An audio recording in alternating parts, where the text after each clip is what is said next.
The Lord shalom. मैं brother Morris आपका इस चैनल पर फिर से एक बार स्वागत करता हूँ बाइबल विद मॉरिस में।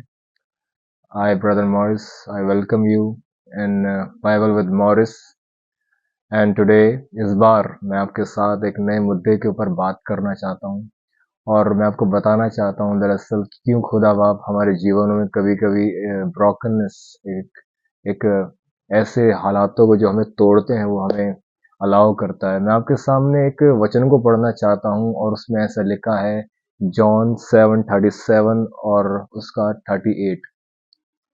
पर्व के अंतिम दिन जो मुख्य दिन है, यीशु खड़ा हुआ और पुकार कर कहा, यदि कोई प्यासा हो तो मेरे पास आए और पिए।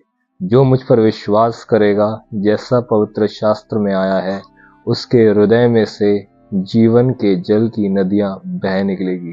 मैं आपको बताना चाहता हूँ हमारे प्रभु यीशु मसीह पर्व के अंतिम दिन जो थे वो खड़े हुए और पुकार कर कहते हैं, जो कोई प्यासा हो वो मेरे पास आए।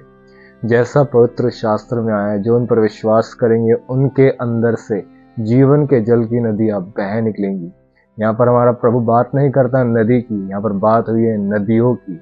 वचन ऐसा बताता है जो उसके करीब आएगा उनके अंदर से ये नदियां बहेंगी।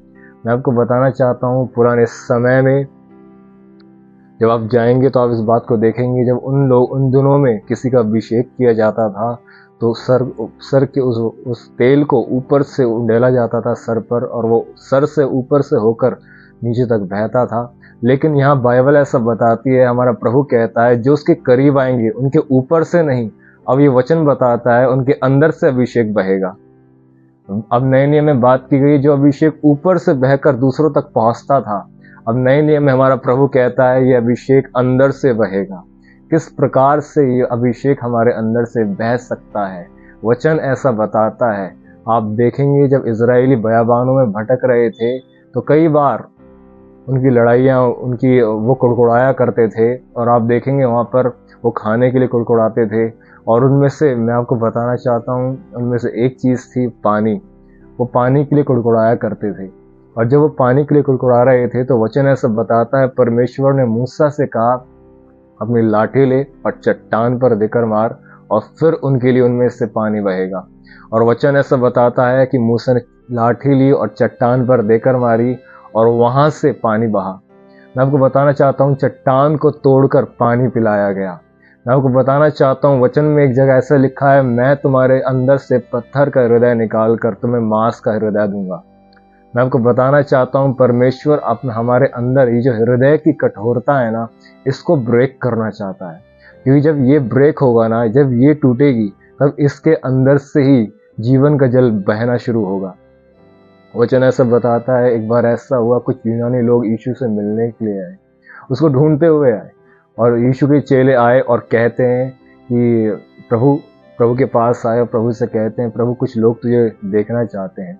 और प्रभु उनको कहता है, जब तक ये दाना जमीन में पड़कर टूट नहीं जाता, और हिंदी में लिखा है कि वो मर नहीं जाता, तब तक फल नहीं ला सकता।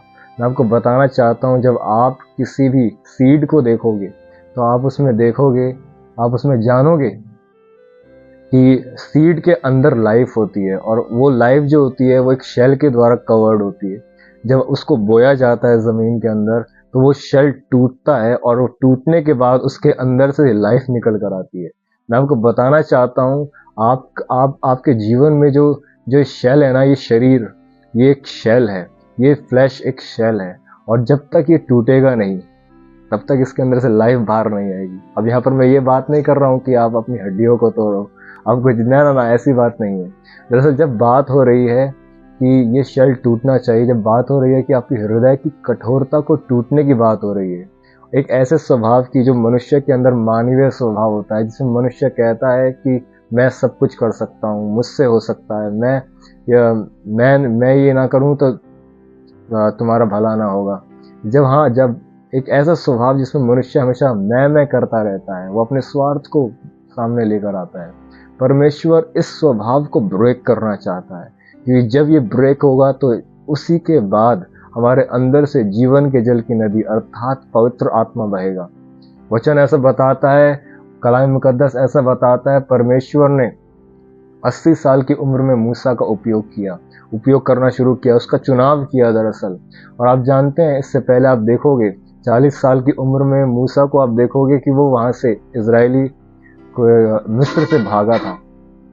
और जानते हैं, आप इस बात को देखने पाएंगे, आप वहां देखेंगे कि मूसा ने वहां पर एक मिस्री की हत्या कर दी थी और बाद में उसे वहां से भागना पड़ा। और भागने के बाद आप जरा देखो, यहाँ पर आप आगे चलकर देखोगे, जब मोसेस 40 साल का हुआ, उसके बाद जब वो मिधान देश में भागा, आप उसमें देखो जरा, वहां पर ऐसा लिखा गया है कि वचन ऐसा बताता है कि आप तिमुथियुस को आप प्रेरितों की किताब को पढ़ोगे तो उसमें पाओगे कि स्टीफन ऐसा कहता है कि मूसा वचन में और अपने काम करने में बहुत जोरावर व्यक्ति था।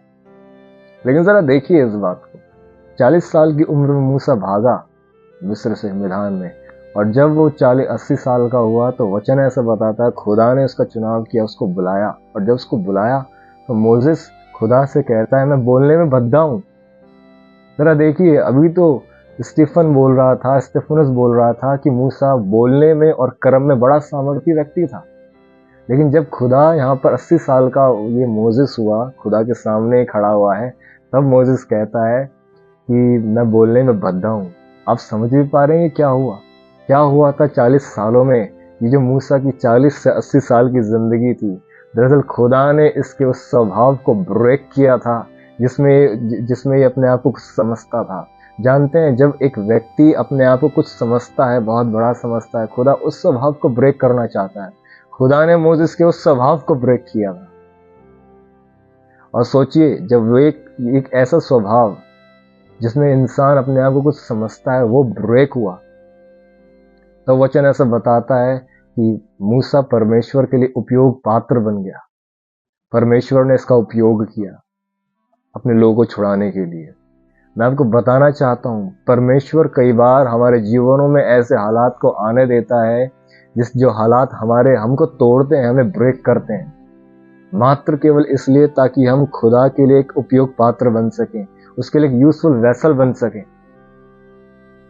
मैं आपको बताना चाहता हूं, खुदा ने हमारे जीवन के लिए प्रतिज्ञा दी है पुराने नियम में। वो कहता है तुम उद्धार के सोतों से जल भरोगे, और उसके बाद वो कहता है मैं प्यासी भूमि पर जल और सूखी भूमि पर धाराएं बहाऊंगा। मैं आपको बताना चाहता हूं, परमेश्वर हमारे जीवनों के लिए प्रतिज्ञाएं करता है, और ये प्रतिज्ञाएं पूरी होंगी तब जब हम परमेश्वर के साथ कॉपरेट करेंगे। परमेश्वर के साथ हमें कॉपरेट करना पड़ेगा। और जानते हैं वो कॉपरेशन क्या है? वो कॉपरेशन ये है कि जब खुदा हमारे जीवनों में ऐसे हालातों को आने दे जहाँ पर हमें कुछ कमी होती है, जहाँ पर हमें चीज़ों की कमी महसूस होती है, जहाँ हम देखते हैं कि हालात हमारे विरोध में है, तब हम अपने मुंह से नेगेटिविटी को ना निकालते हुए हम खुदा की शुक्रगुजारी करें, हम उस समय चुप रहें। आप देखते हैं जीसस को देखिए, जब उसको क्रॉस पर ले जाया जा रहा था, वचन ऐसा बताता है जैसे रोटी को तोड़ा जाता है वैसे ही वो भी हमारे लिए तोड़ा गया था। आप देखते हैं जीसस ने कुछ भी नहीं किया, फिर भी बाइबल ऐसा बताती है जब वो जा रहा था तो नाम वो एक रोटी के समान तोड़ा गया। लोग उसकी बुराई कर रहे थे, उसको मजाक बना रहे थे, उसका मजाक बनाया गया, लेकिन आप देखो जीसस उनको कुछ भी रिप्लाई नहीं कर रहा था, वो चुप था। और सोचिए, जब ये गेहूं का दाना जमीन में पड़कर मर गया, और देखिए आज जब ये मरा तो फलवंत हुआ। उसके बाद आप देखोगे जब हमारा प्रभु जी उठा, फल आए। मैं आपको बताना चाहता हूं, परमेश्वर को आपके इस ऐसे स्वभाव को, जो एक मानवीय स्वभाव है, उसको तोड़ने के लिए अलाउ करिए। और जब वो आपको तोड़ता है ना, तो उसको तोड़ने दीजिए। परमेश्वर आपके इस स्वभाव को ब्रेक करना चाहता है, क्योंकि वो जानता है अगर आपका ये स्वभाव नहीं टूटा तो आप इस स्वभाव की वजह से बहुतों की जिंदगियों को तोड़ देंगे, बहुतों के घरों को तोड़ देंगे। लेकिन यदि अगर आप खुदा के हाथों से तोड़े गए, तो मैं आपको बताना चाहता हूँ, आपकी जिंदगी बहुतों के लिए बरकत बन सकती है। आपके द्वारा खुदा बहुतों के घरों को बना सकता है। तो मैं आपको बताना चाहता हूँ, ऐसे पात्र बनिए खुदा के लिए। इसलिए वचन में ऐसा लिखा गया है कि जो अपने आप को शुद्ध रखता है, जो अपने बर्तन को अंदर से शुद्ध रखता है, वो उसको अपने मालिक के लिए उपयोग पात्र बनाता है। जैसे एक घर में आदर के बर्तन होते हैं, वैसे ही निरादर के ये बर्तन होते हैं। मैं आपको बताना चाहता हूँ, आदर के पात्र बनिए, खुदा के लिए उपयोग पात्र बनिए। खुदा को अलाउ करने दीजिए। जब वो आपको ब्रेक करता है, शांत रहिए। जानते हैं, उन 40 सालों में मोजेस ने शांत रहना सीखा था। जब वो अपने आप देखो फादर इन लॉ के घर पर था और वो उसी का काम किया करता था। आज आप देखो कि अगर आप में से कोई भी अगर भाई मुझे सुन रहा है, आप फादर इन लॉ के घर पर रहो और उन्हीं का काम करते हो, आपको कितना शांत रहना पड़ेगा। सोचो, मोजेस वहां पर ऐसा रहा था। खुदा ने उसके उस स्वभाव को तोड़ा था जहां पर वो अपने आप को कुछ समझता था, और खुदा ने उसके अंदर काम किया था। याद रखिए इस बात को, इससे पहले कि खुदा आपके द्वारा कुछ काम करे, वो आपके अंदर काम करना चाहता है। हमेशा इस बात को याद रखिए, इससे पहले कि खुदा आपके द्वारा कुछ करे, खुदा चाहता है कि आपके अंदर काम करे।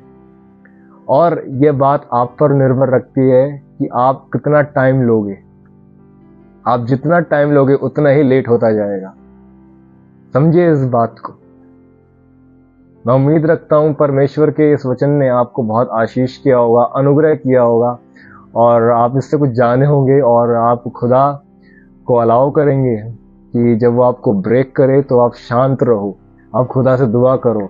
और जब भी आप कभी देखते हो ना आपके हालात आपको तोड़ रहे हैं, जानते हैं इन हालातों के जरिए एक बात होगी कि आप यीशु के करीब जाएंगे। आप इन हालातों को लेकर, आप अपने टूटे हुए मन को लेकर खुदावंद के करीब जाएंगे। और अभी हमने पढ़ा, जो उसके करीब आएंगे उनके अंदर से जीवन के जल की नदियां बह निकलेगी।